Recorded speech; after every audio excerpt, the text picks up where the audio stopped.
Assalamualaikum warahmatullahi wabarakatuh. Saya Intan Andrala, NPM 21010510668 dari D3 Perpajakan.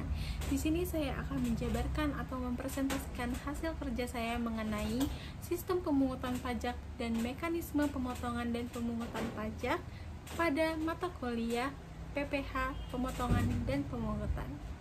Pertama, saya akan menjelaskan pengertian sistem perpajakan, yang dimana sistem perpajakan dapat diartikan sebagai suatu kumpulan atau suatu kesatuan yang terdiri atas unsur tax law, tax policy, dan tax administration yang saling berhubungan satu sama lain, bekerja sama secara harmonis untuk mencapai tujuan atau target perolehan penerimaan pajak bagi negara secara optimal.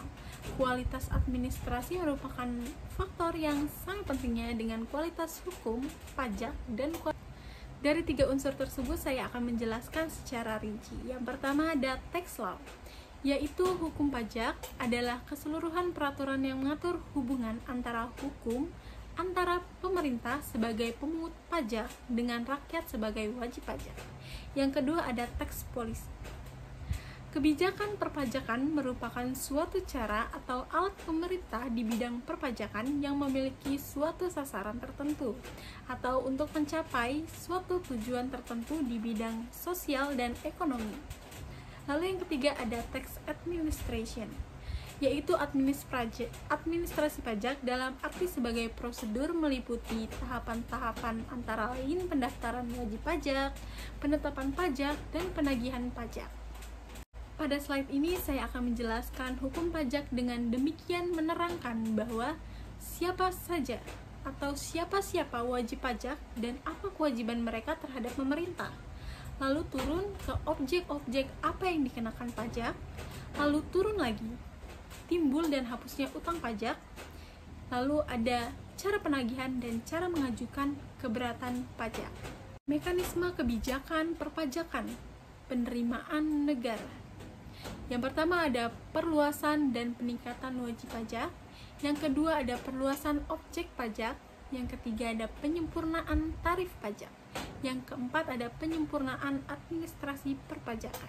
Apa yang akan terjadi jika administrasi pajak efektif? Yang pertama ada wajib pajak yang tidak terdaftar atau unregistered taxpayer mampu mendeteksi dan menindak dengan menerapkan sanksi tegas bagi masyarakat yang telah memenuhi ketentuan. Lalu yang kedua ada wajib pajak yang tidak menyampaikan surat pemberitahuan atau SPP.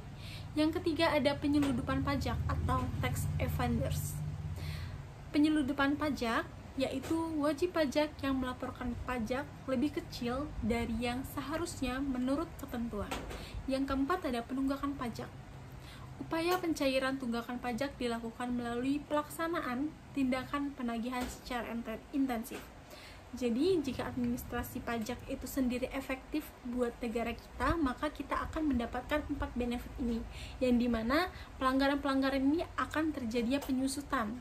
Ini saya akan menjelaskan sistem-sistem pemungutan pajak. Yang pertama ada berdasarkan waktu pemungutan pajak itu sendiri. Contohnya, tahun pajak sama dengan tahun takwim. Misal 1 Januari 2000 sampai 31 Desember 2000. Tahun pajak bisa juga sama dengan tahun buku. Misalnya 1 April 2000 sampai 31 Maret 2001. Contohnya sebagai berikut. Yang pertama ada tanggal 1 Januari 2000 sampai 31 Desember 2000. Merupakan tahun pajak tahun 2000. Jika pemungutannya dilakukan dengan secara forehefing, maka pajak dipungut mulai tanggal 1 Januari 2000. Sedangkan jika pemungutannya dilakukan dengan cara nahefing, maka pajak dipungut mulai tanggal 1 Januari 2001. Lalu yang kedua ada tanggal 1 April 2000 sampai 31 Maret 2001, merupakan tahun pajak tahun 2000. Jika pemungutannya dilakukan dengan forehefing, maka pajak dipungut mulai tanggal 1 April 2000. Sedangkan jika pemungutannya dilakukan dengan nahefing, maka pajak dipungut mulai tanggal 1 April 2001. Lalu yang kedua ada sistem pemungutan pajak menurut dasar penetapan pajak itu sendiri. Yang pertama ada stelsel atau sistem fiktif atau anggapan. Di dalam sistem ini pemungutan pajak didasarkan pada suatu fiksi hukum atau anggapan tertentu. Karena itu dalam sistem ini memakai cara pemungutan for having. Sistem ini sebenarnya kurang sesuai ya dengan keadaan sesungguhnya. Walaupun dasarnya adalah anggapan, namun anggapan ini tidak serta-merta ngawur dan sembarangan. Sistem fiktif ini digunakan dalam pengenaan pajak bumi dan bangunan atau PBB dan dijadikan dasar untuk pengenaan pajaknya adalah nilai jual objek pajak atau NJOP pada saat yang menentukan, yaitu tanggal 1 Januari tahun yang bersangkutan. Lalu yang kedua ada stelsel atau sistem real atau nyata. Dalam sistem ini pemungutan pajak dinyatakan atas keadaan atau penghasilan yang nyata, yaitu penghasilan yang diterima atau diperoleh sebenarnya dalam tahun pajak yang bersangkutan. Nah, kebaikan dari sistem ini adalah pajak yang dipungut pada wajib pajak sesuai dengan keadaan yang sebenarnya, sehingga nilai keadilannya cukup tinggi, sedangkan kelemahannya adalah pajak baru dapat dipungut setelah tahun pajak yang bersangkutan berakhir, sehingga uang yang masuk ke kas negara harus menunggu tahun berikutnya. Lalu yang ketiga ada stelsel atau sistem campuran. Sistem ini pada dasarnya merupakan kombinasi antara sistem anggapan dan sistem nyata, sekaligus merupakan upaya untuk menghilangkan kelemahan-kelemahan dari kedua sistem tersebut. Dalam sistem campuran ini, pada awal tahun besaran utang pajak yang dikenakan pada wajib pajak dihitung berdasarkan sistem anggapan, sehingga pada awalnya tahun ini sudah dapat dikenakan surat ketetapan pajak fiktif. Setelah tahun pajak berakhir, utang pajak dikoreksi dan disesuaikan dengan keadaan yang sebenarnya dengan memakai sistem nyata. Pada saat itulah dikeluarkan surat ketetapan pajak final. Lalu sistem pemungutan pajak menurut yang menetapkan pajaknya sendiri. Yang pertama ada official assessment system. Adalah suatu sistem pemungutan pajak yang memberikan wewenang kepada pemerintah atau fiskus untuk menentukan besarnya pajak yang terutang oleh wajib pajak. Yang kedua ada self-assessment system, adalah suatu sistem pemungutan pajak yang memberikan wewenang kepada wajib pajak untuk menentukan sistem besarnya pajakan yang terutang. Yang ketiga ada withholding system, adalah suatu pemungutan pajak yang memberi wewenang kepada pihak ketiga atau bukan fiskus dan bukan wajib pajak yang bersangkutan untuk menentukan besarnya pajak yang terutang oleh wajib pajak itu sendiri.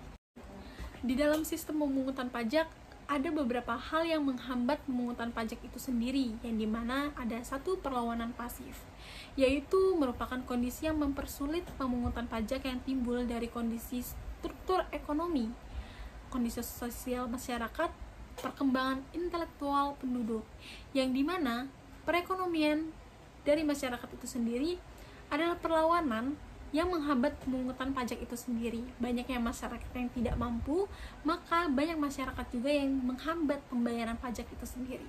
Lalu yang kedua ada perlawanan aktif, meliputi usaha masyarakat untuk menghindari, menyeludupkan, memanipulasi, melalaikan, dan meloloskan pajak yang langsung ditujukan kepada fiskus. Contohnya pada handphone black market yang merupakan penyeludupan suatu barang dari negara lain masuk ke Indonesia sehingga tidak terjadinya pembayaran pajak. Di slide ini saya menjelaskan mekanisme pemotongan pajak tarif pemotongan PPh pasal 21. Hal lain yang perlu Anda ketahui, berdasarkan tarif PPh pasal 21 berbeda-beda berdasarkan besaran jumlah penghasilan. Jika penghasilan Anda sampai dengan 50 juta, maka tarif PPh pasal 21 yang harus ditanggung adalah 5%. Jika penghasilan Anda di atas 50 juta sampai dengan 250 juta, maka tarif PPh pasal 21 yang harus Anda bayarkan sebesar 15%. Lalu, jika penghasilan Anda di atas 250 juta hingga 500 juta, maka tarif yang Anda tanggung adalah 30%. Sementara, jika penghasilan Anda di atas 500 juta, potongan PPh pasal 21 yang harus Anda bayar sebesar 25%.